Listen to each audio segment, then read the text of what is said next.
మా వాళ్ళైతే పాల్బండి నుంచి ఇంటికి రావటము ఫస్ట్ హోంవర్క్ రాసుకోరనమాట. టీవీ పెట్టేయాలా, టీవీ చూడాలా, అది కూడా ఏం బొమ్మలు చూస్తున్నారు. చైనీస్ లాంగ్వేజ్ కదా, అదే చైనీస్ కదా.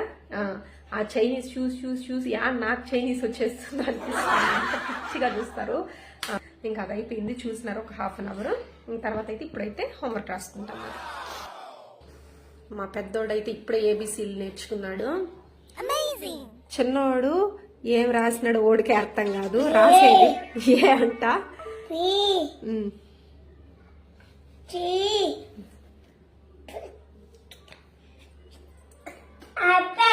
మా వాడికి ఏబిసి తర్వాత యాపిల్ వస్తుంది.